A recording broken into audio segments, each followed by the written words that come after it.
Je réponds au nom de Mauna Banibé. Ok. Donc, je suis désigné pour assurer la visite du centre. Donc, je vais vous souhaiter d'abord la bienvenue. Merci, au monsieur. SIDAP Centre Baga. SIDAP Centre Baga. Baga.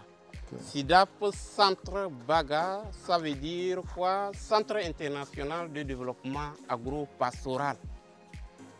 Créé en octobre 1984. Wow.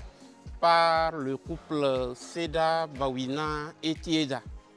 Okay. Il faut dire que c'est une initiative de couple. C'est parti d'une initiative de couple.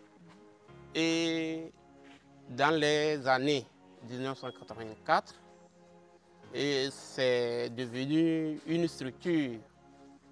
Et en 2007, c'est devenu une ONG, une organisation non gouvernementale à but non lucratif. Voilà un peu retracé l'historique. Le centre couvre une superficie de 18 hectares sur le site de Baga et 9 hectares sur le site de Naton. Okay.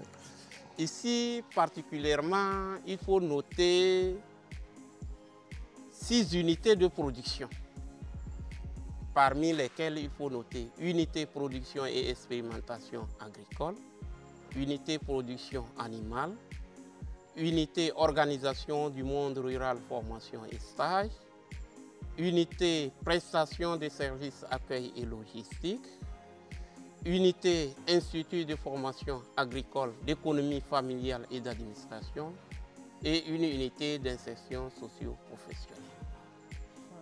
Voilà les différentes unités que nous découvrons au niveau du centre SIDAP. J'ai une question pour vous. Les deux centres ont les mêmes structures, les mêmes formations. Tu peux le faire ici ou de l'autre côté, ou bien c'est dans un seul centre que vous avez toutes les formations?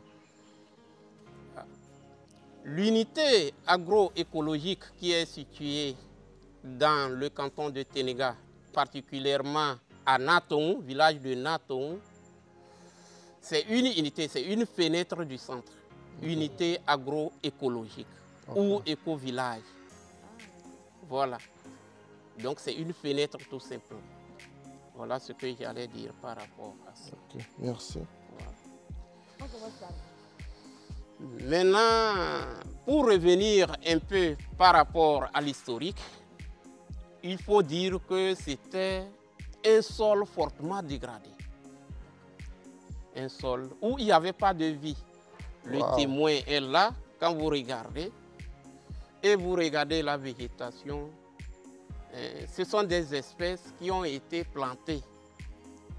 Et maintenant, en protégeant, en entretenant, en protégeant, en réalisant les pare-feux, maintenant, puisqu'on protège, on arrose les arbres, les espèces indigènes ont commencé par pousser dans le sous-bois. C'est pourquoi quand vous regardez, la strate supérieure, c'est des espèces qui ont été plantées. Il n'y a pas d'espèces autochtones. Voilà comment les activités ont été effectuées pour avoir ce résultat-là. Et particulièrement, quelles sont ces activités qui ont été menées? C'est d'abord les activités de restauration du sol, puisqu'il s'agit d'un sol très peu pauvre. Voilà. Et au départ, lorsqu'ils s'installaient, ils sont partis sur 38 hectares lorsqu'ils sont revenus des années 1984 pour s'installer.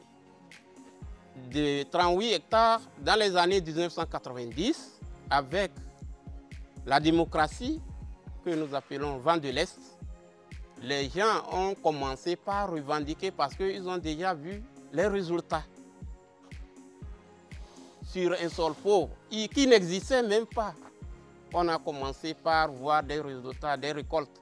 Le maïs ne se cultivait pas au nord. Et voilà, on a introduit le maïs, il y avait des résultats, les céréales, les récoltes étaient abondantes. Maintenant, les gens ont compris qu'il faut profiter avec le vent, réclamer leurs parcelles.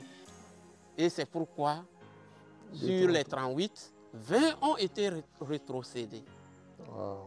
Et maintenant, il reste 18 hectares. Voilà un peu pour retracer l'historique, ce qui s'est passé.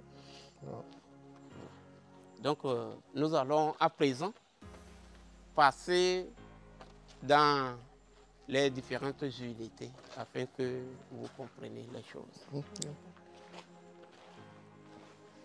Donc ici, nous sommes en face de la salle polyvalente. C'est une salle qui sert de réunion, de formation, de cours. Voilà.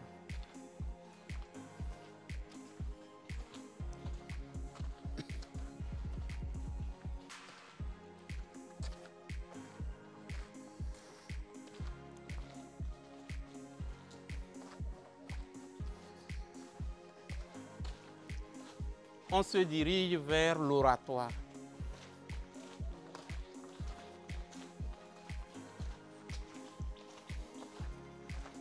Il fait vraiment frais ici.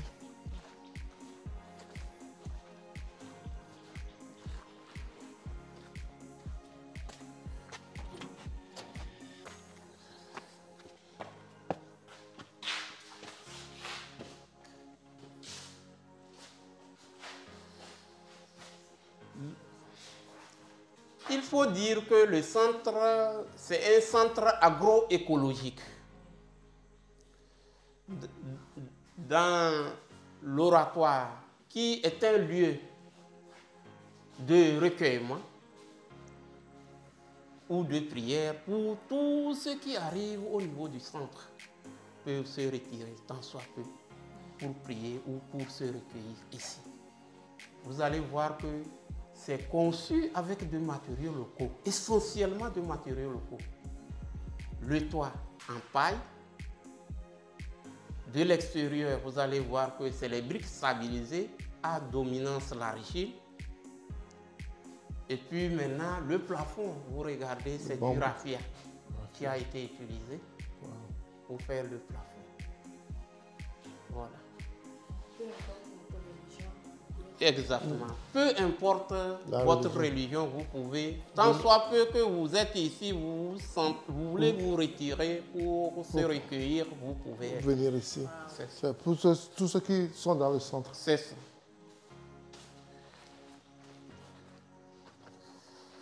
La seule richesse au niveau du centre, c'était ça. Vous avez ces blocs de cuirasse.